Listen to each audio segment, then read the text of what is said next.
In the last video, we covered 90% of the options which the Unity Plastic plugin offers, and I told you that it is basically just a subset of the functionality that the actual Plastic app has. Let's now take a look at that Plastic app. The first question is, how do we get there? One option is just to open it like any other Windows or Mac program.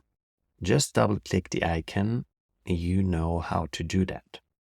But we can also open Plastic from the Unity editor by clicking on this cog icon here and choosing Open in a Desktop app. Here we are in Plastic. Before we begin discovering the app, I want to say one thing. The Plastic app is technically a standalone app which is independent from Unity. Do not expect any Unity-specific terminology in here, because Plastic does not really care on what sort of project it is used.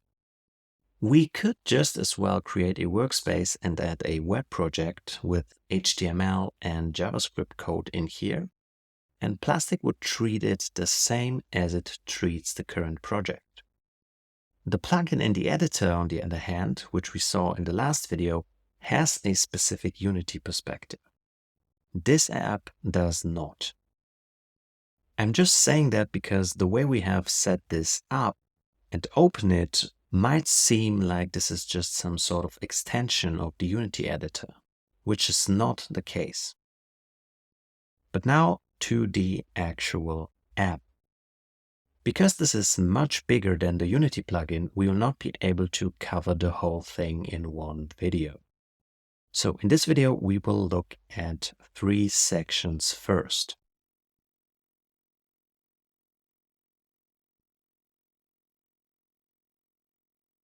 The first section is on the top right, where you can see which user is currently using the app, where you can find your preferences, and where you can open your cloud dashboard.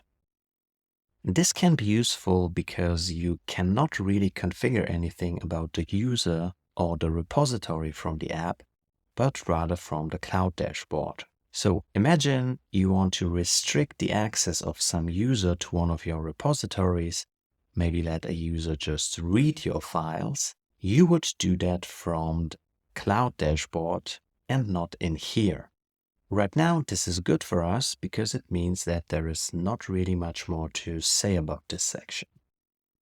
The next interesting section is this top bar. Let's call it the navigation bar, because here we can navigate to different workspaces and repositories. Everything below this bar is displaying stuff for the repository and workspace we navigated to. When we click the home icon, we can first choose a user and a location where our repository is stored. The default case, and the case we will work with mostly in this course, is the cloud. But we could also set up our own local server here. Then we can see a tree view of our repositories and workspaces.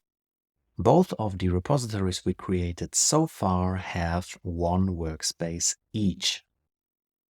The blue check mark here indicates that this is the workspace which is currently open. We could also double-click it, and then we would get to the same view that Unity opens for us by default when we open the app from the editor. Those drop-downs next to the home icon are just shortcuts to open another workspace or move to another branch.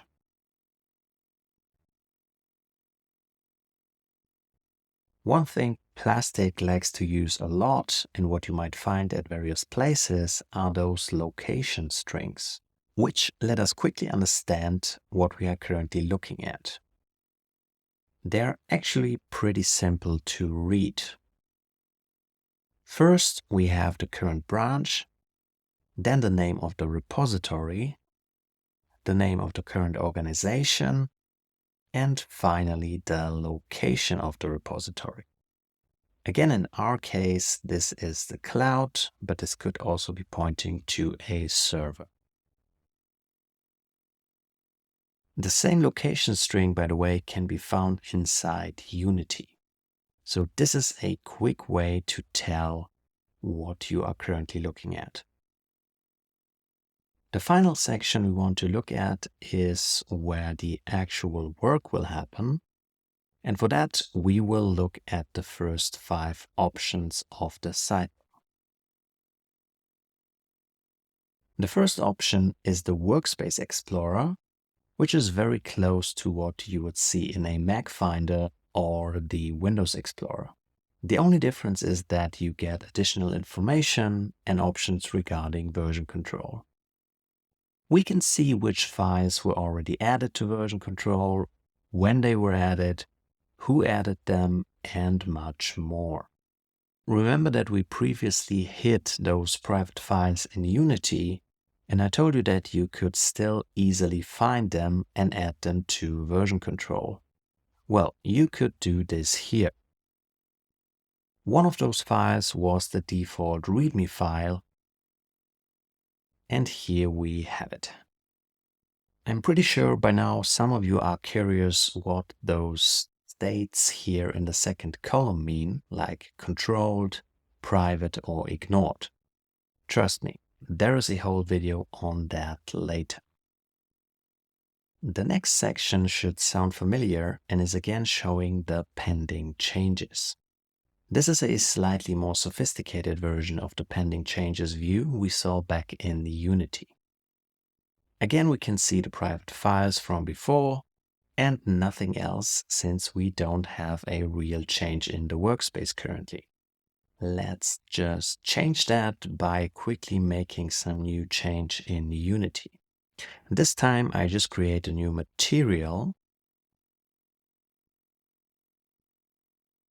And you can immediately see this reflected in the pending changes where we have to search for the added material asset. And again, we have some minor change in the settings, this time the render pipeline settings. Let's for now not care about the actual changes, just note that you will find them here. What you can also do is a check-in, and it would have exactly the same effect as what we did back in Unity. Some other options that this window offers, like this mysterious shelf button, we will cover later. The next tab is very important and we will spend quite some time in it through the course. It is called the Branch Explorer, but actually it's much more than a Branch Explorer, because it's probably the best way to visually understand the history of your project. Currently, there is not much more to see because all we have is one branch and the dots represent our 3 changes we have so far. But already here you can see that we have a nice linear representation of how our project evolved through time. So whenever you create a new change set, a new dot will be appended to the right and a new day column will be created if it's your first change on this day. For our project, we can read the descriptions of the 3 change sets we have so far. And then the special green dot is indicating that there are additional current changes in the workspace, which have not been checked in yet. This is because of the material we added a second ago. Again, there is much more to come from this section later. But for now, let's note that we could, for example, change the appearance of this view here. We can do this on the right side where we can modify how and what exactly we want to see. For example, it means that we can change the color of the nodes. This is not just for playing around, because if you have a bigger project with several contributors and different sources, it can be really helpful to distinguish them by nicely visible colors. The next two tabs are very similar to their counterparts in the Unity editor.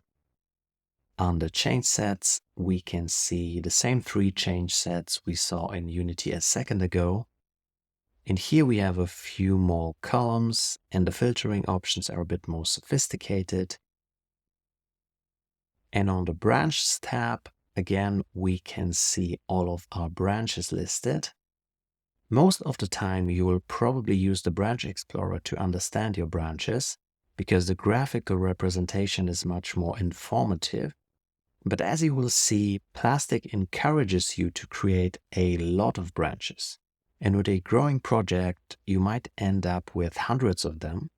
In that case, a searchable list of branches might sometimes be more useful than the Branch Explorer. And that's exactly what this window is. Just a branch list with filter options. For smaller projects, however, you will almost always find the information you need in the Branch Explorer. Good. That's it for our first little tour through the Plastic app. Obviously, there is much more to discover here, and we will do that step by step in the next lectures. We skip the final 4 tabs at the bottom of this menu because they all refer to special concepts or constellations that are not necessary for the core version control workflow. So for now, they are not really relevant for us. At this moment, we have discovered all the basic tools we will need for version control with Unity, but rather from a cold technical perspective. Let's now shift our attention to what problems those tools can actually solve. See you in the next section.